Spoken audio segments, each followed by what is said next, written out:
A new stimulus deal is brewing. Here's what that could mean for unemployment benefits. With major federal jobless aid programs slated to expire by year-end, the question is what could replace them as high unemployment continues to afflict the U.S. economy and millions of Americans struggle to make ends meet. In Washington, D.C., two competing proposals have been introduced this week, although each offers markedly different levels of support for jobless workers. The first is a $908 billion bipartisan congressional plan that prioritizes aid for people who are out of work, businesses, and state and local governments. The second is a smaller Republican initiative that focuses on helping businesses stay afloat while limiting their legal exposure to coronavirus-related lawsuits. The larger stimulus package appears to be gaining traction, with Speaker Nancy Pelosi and Senate Minority Leader Chuck Schumer saying the proposal should form the basis for any further negotiations. The plan also has received support from several Republican senators. Pelosi on Friday said she would like to attach new coronavirus relief legislation to a government funding omnibus bill that must pass within the next week to avoid a government shutdown. Although the final contours of a stimulus measure remain under debate on Capitol Hill, many experts see a clear need for additional economic relief. Job growth slowed sharply last month as the coronavirus surged. We're still in a situation where just under 19 million people are claiming benefits for the main unemployment programs, said Andrew Stetner, an expert on unemployment benefits at the Century Foundation, a progressive think tank. Extreme numbers of people have been out of work for a long time and thus are at the end of their rope. Ideally, Stetner said, Congress would approve another 6 months' worth of the core benefits provided by the Coronavirus Aid, Relief and Economic Security, or CARES Act. That could provide a financial bridge for workers until vaccinations become widely available, at which point businesses like restaurants and hotels could again start rehiring.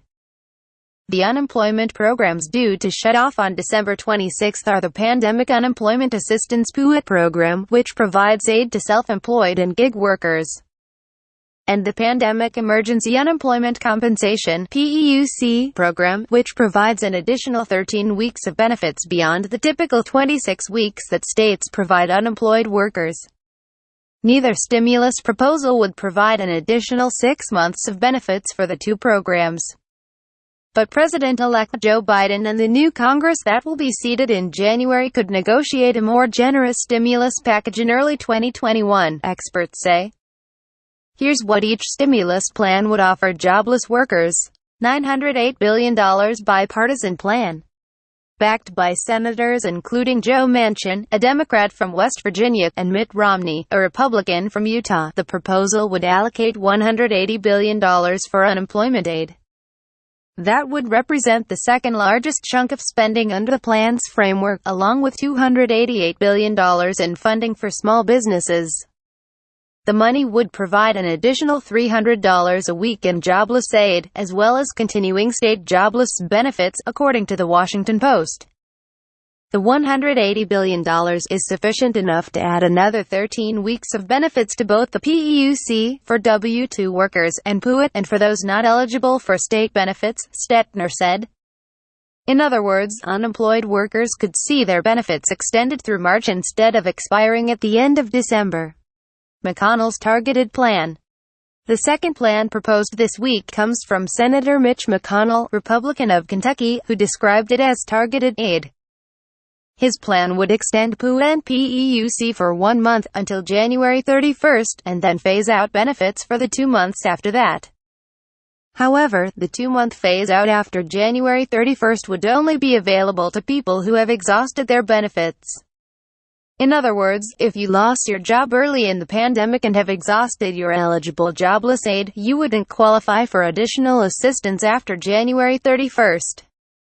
McConnell's proposal also includes a liability shield for businesses to protect them against lawsuits in case workers become infected with the coronavirus while on the job.